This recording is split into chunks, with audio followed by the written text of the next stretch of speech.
So at this time, I want to introduce the co-moderator of this event, co-moderator for our panel, Dr. Risha Irvin.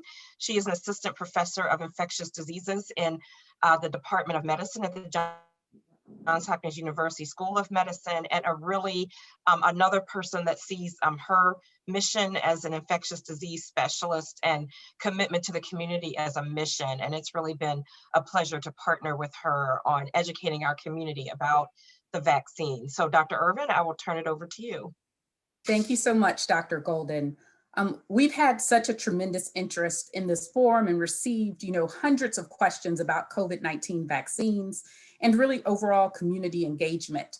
So now we're going to take some time to ask our panelists those questions, and we'll try to get to as many as possible. In the work that we've been doing locally in Baltimore around COVID-19 vaccine education, and in the questions we received for today's forum, there was a lot of questions about whether or not this perceived speed around the mRNA vaccines had compromised safety. So I just want to thank you for your talk, really addressing the timeline and showing that so much work had already been done to bring this to fruition.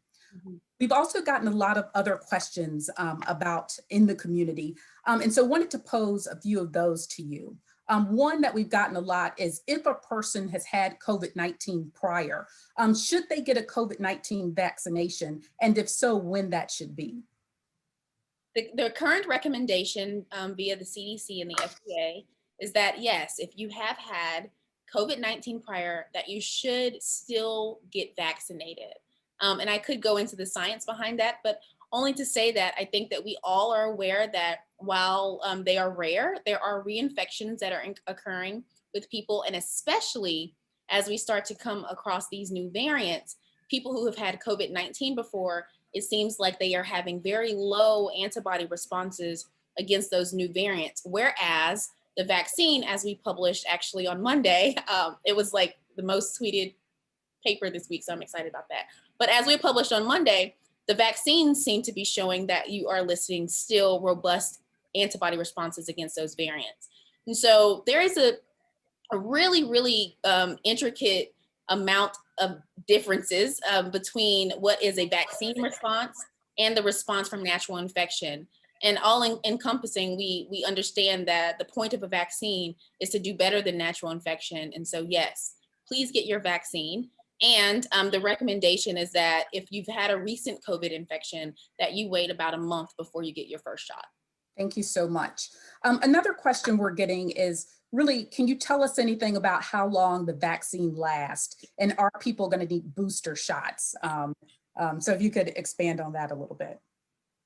I think people's knowledge around booster shots and waning immunity, so to speak, comes from this. We get the influenza vaccine every single year.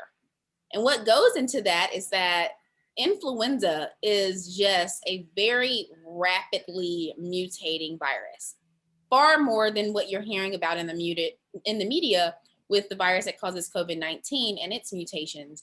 Influenza goes around every year and comes back in a completely different form, so that the vaccine-induced immunity that you had last year won't protect you against this current flu season.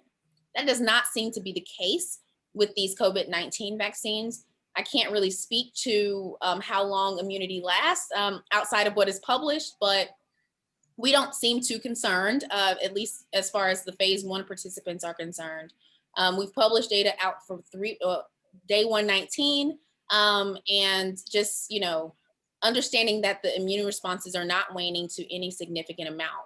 If we can just get the virus contained so that there are not strange mutations continuously popping up, the vaccine should be good for some time. Thank you so much. So now we'll move on to Dr. Kathleen Page, who is an associate professor of medicine in the Division of Infectious Diseases at Johns Hopkins University School of Medicine and co-director of Central Seoul. Dr. Page has really been at the forefront of COVID-19 community engagement and testing, and has been working a lot with myself and Dr. Sherita Golden and Jean Hitchcock on COVID-19 health equity at our institution. So Dr. Page, what factors have contributed to the disparities documented in COVID-19 infections, hospitalizations, and mortality? And what do you feel can be done to improve these areas? Hi, everyone. Hi, Risha and Dr. Corbett. Thank you so much for your work, your presentation today. You have a huge fan crowd here. Oh, thank you. So, this has been, this pandemic really has highlighted disparities, has really shone a huge spotlight on disparities that pre-existed. And I think many of us who work in this field know that the reason didn't start with COVID-19. There's a historical precedent why Black and Brown communities were so impacted by this pandemic. And the list is long, but we can start with some of the more obvious ones. Pre-existing conditions. We know that is a huge, obesity, diabetes, other pre-existing conditions are huge risk factors for severe COVID. And these things don't happen in a vacuum. Where you live, what your opportunities have been, the context of poverty, all of these things impact. And of course that comes not just, it comes with historical meaning, right? So people who live in communities that have been marginalized, discriminated, et cetera, will have a higher burden of these diseases. As one of my patients said it early on in the pandemic, and I think she said it very, very clearly. She said, people talk about COVID not discriminating. It's the same infection for all of us. But she's like, the way it feels for me is that it's the same storm, but we're not all in the same boat. And I think that is a really perfect analogy. For many Black and Brown communities, they were in very rickety boats, and there was a reason for that. Access to care, mistrust in the system, and all of these things really compounded themselves. What I saw a lot of in Baltimore, and Dr. Irvin knows that a lot of the work I do is with immigrant communities. These were communities that had been marginalized for a long time, were used to living in the shadows. When this pandemic came about, many of them, and this I think applies to immigrant communities, but other communities of color as well, they didn't have a primary care doctor to reach out to. The initial recommendations were, stay home and call your doctor because there's not enough tests.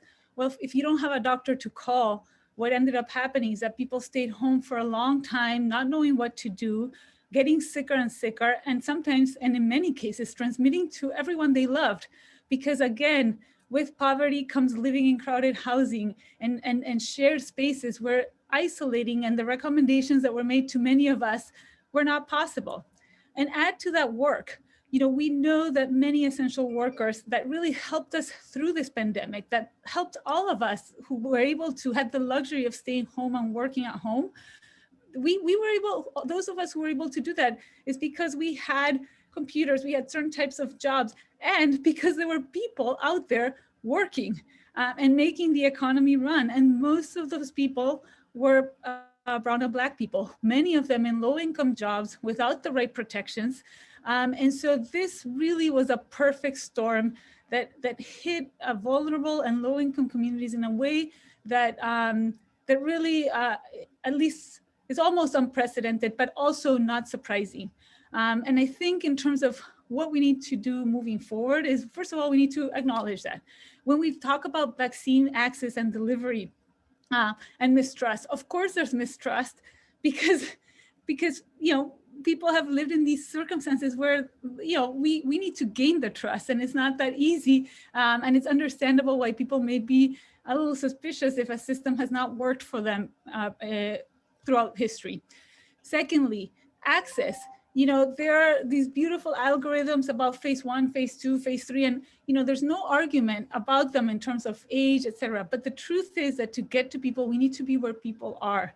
If we have a system where the only way to get a vaccine is through an internet and computers and a website and a difficult to navigate enrollment process, and people who don't have computers, who are maybe don't speak the language, who don't have the literacy level, who don't have transportation to get to where they need to be, who can't take time off work during business hours, who don't have a doctor who can prescribe the vaccine. All of these things, if we don't address them now, will create more disparities. But I also am hopeful because there are many, many people that in this crowd, in this group, and people that I have met who have totally stepped up to the plate to respond to COVID-19. And these people are working in the community. They have from the community, they are part of the community. And I think we need to leverage them so that we can, get whatever it is that we need to get to everyone.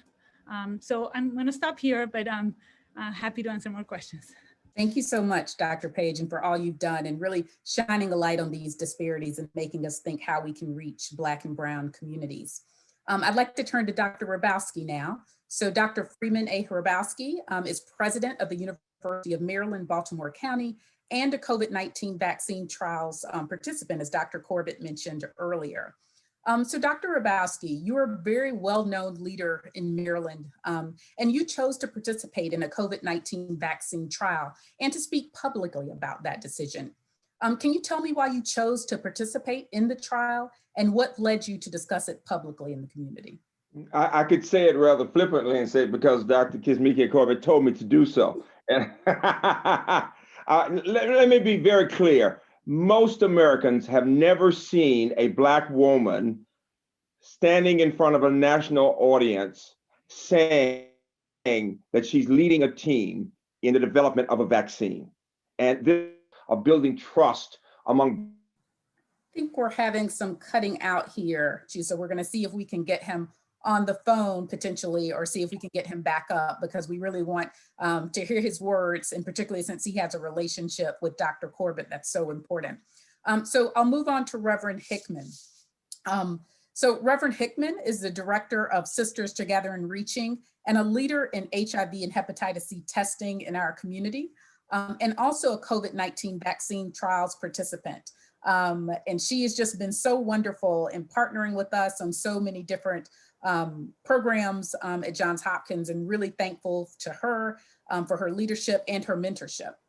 So Reverend Hickman, you're also another well-known community leader and have chosen to participate in the COVID vaccine trials as well. And also partnering with major healthcare systems to bring COVID-19 community education to our Baltimore area. What has been your reason for being involved in this work? Thank you, Dr. Irvin, and thank you, Dr. Corbett. I am very happy to be here. And to answer your question, I think about Maya Angelou and where she says my reasons, where she might have said if she were here today, that my reasons for being involved in this work mimics what she stated. I learned a long time ago that the wisest thing that I can do is be on my own side, be an advocate for myself and others like me. I think it is absolutely essential that the community be able to look at itself and be able to hear from persons that look like them, that can educate them and help to debunk the myths that are out there, and also talk about the traumas of the past in our community, especially around the syphilis research and the Henrietta Lacks experience. And so my thing for actually stepping in and stepping up was that I wanted to honor those persons, the souls that have gone on because of COVID.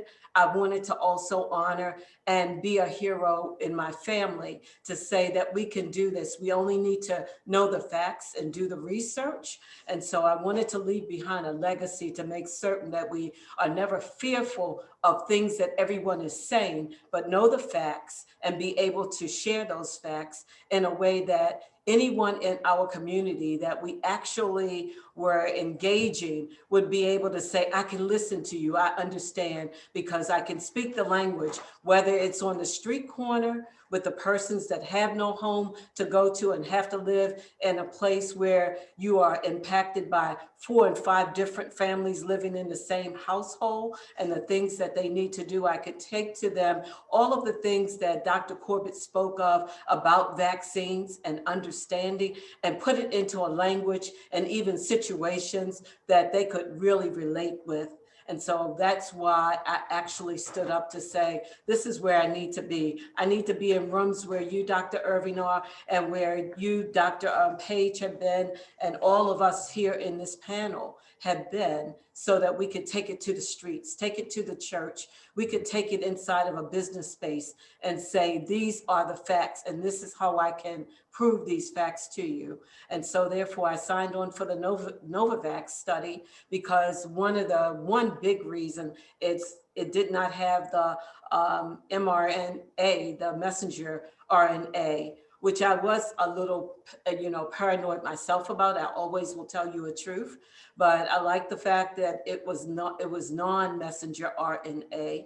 And also I like the fact that it was being produced here in our state in Gaithersburg, Maryland, and that I qualified for it, and I am willing to go forward. My daughter had a joke for me to say, you're going to get vaccinated and come out with your face being deformed, lumps and bumps and those types of things. And I said, well, we'll see. And right now I believe I am as beautiful as I was before I got my first injection. I'll get my second injection on this coming Saturday morning. Thank you so much, Reverend Hickman, for sharing that with us. So I do want to go back to Dr. Hrabowski. I'm so sorry we're having connectivity issues today on the East Coast. But you were telling us about Dr. Corbett, telling you, being voluntold, I think, to be COVID-19 trials, as we like to say sometimes. But if you could speak to, why you participated. Sure. Jackie and I have been so impressed by Dr. Corbett and what she's been doing, her evolution since she was 17. Since she came from North Carolina and had that strength, and she was a Mile High Scholar and went on back to Chapel Hill, came back. So we start there, that we believe in this scientist. Number two, we believe in the science itself. And it has been very helpful for me to hear Dr. Corbett explaining why the messenger RNA is so important in our development and what it's doing for humankind right now. And most important, I would say this, Jackie and I went through the trial 3 of Moderna at the University of Maryland Center for Vaccine Development. And we had both injections over the 28-day period. And it was that second injection, just as Dr. Corbett said, where our arms were sore and we were tired. We couldn't exercise for a couple of days. And quite frankly, I keep saying I felt a little loopy, Dr. Corbett. My wife says I'm always loopy, but I did feel a little different. I knew something was happening to my body. Mm-hmm. And then we went for the unblinding visit about a week ago, and it was amazing. It turned out we have both had the vaccine. And so we can talk to people about knowing the sciences, understanding more about the science from listening. And this is what I want the community to hear. It is similar to what Dr. Hickman says. It makes a big difference when you see somebody looking like you in the process of developing the vaccine. It makes a big difference when that young Black woman can speak with such confidence about her education, but can explain with clarity what these concepts mean in such a way that you understand what she's saying, quite frankly. And finally, I think this is really important for families and communities to say, I want my daughter or my son to be like Dr. Corbett, quite frankly, that we can believe that it's possible for that to happen. So it's for all those reasons that we did it. Thank you so much. I do just want to give 2 other quick follow-up questions. Do you have, Dr. Hrabowski, any current concerns about vaccine hesitancy in our local Baltimore and kind of Maryland community? And what do you think public health professionals can do? And I'll pose the same question to you, Reverend Hickman, to get the word out in the community. Sure. No, I am confident that we have what we need. We have the best information in the world. When Dr. Corbett was speaking, it wasn't just the best in America. This is the best humankind has to offer. And I'm glad we're getting a vaccine that was developed in Maryland, but NIH is in Maryland. Let me say it may be a national, but it is in Maryland. She lives in Maryland, Dr. Corbett does. And what's significant is this, that for the Baltimore area, we've got all these places at Hopkins and University of Maryland, medical and others working to get it out there. Dr. Hickman and I talked last week about, and it's the same thing Dr. Page was saying about getting it to the communities and to the churches. And we've got to have creative ways of getting out to the people. This is really important. And the other thing is the governor has Go Vax is the new this mass vaccination campaign. Jackie and I will be in that campaign, and we'll be talking about it and other people. Think of it this way. Jackie and I gave ourselves an anniversary gift of getting the vaccine. We had our anniversary, and sure, because we believe not only in helping ourselves, but as Jackie always says, we're doing this not just for us, but for our children and grandchildren and grandparents. This is what people have to remember. This isn't for the individual. This is for all of us. This is what we must remember. We actually need to get messaging into our community that speaks one message, not multiple messages coming from multiple people. But at this point in time, I really believe that our government, starting with the president's office to every government, every governor's office, every mayor's office, and every health commissioner across the nation need to be aligned in with one message, but for multiple different cultural groups. We have the same message, but they actually speak in the language of the people, whether they are on the street corners, whether they're Black or brown or white or whatever color they may be. They need to hear the message in their language. Yeah. And so therefore we have a responsibility not to have the White House saying one thing and the governor saying another and the mayor saying another, but everybody with that one message that, you know, really goes out to all of us. We must be able to understand that when we give multiple different messages, we confuse the message and people back off and they don't trust us. And so we have to come together and we have to stand together, but we have to be respectful of our citizens across this nation to make it plain, make it simple, and keep it into the one message that delivers everything to every culture and every situation. So Dr. Irvin, I just want to commend Dr. Hickman. I heard her last week and I've heard her over the years. I want to commend her for being a bridge between our medical and academic institutions and the community, and to be one of those voices speaking up. What I love about my graduate, Dr. Corbett, is she knows how to talk to people from anywhere. She's from a little town in North Carolina, and she's got a background in sociology and biology, so she knows how to talk of health inequities. Then I want to commend the Hopkins, all you folks at Hopkins, for caring about the community, and to see the diverse people at Hopkins now who are working on these issues, and to see Black doctors and others of other races and Latino. And the other part is this: Baltimore people should realize you got both the Hopkins institutions and you got the Maryland institutions and the medical centers and the centers for vaccine development. We have the best that somebody can get in the world, and we need to take advantage of it. Thank you so much. I'll finish my statement, Dr. Irving, to say I'm a new friend of Dr. Corbett's and I'll be flying with her soon. Yes, I think we're all trying to get on that list for her future birthday plans. So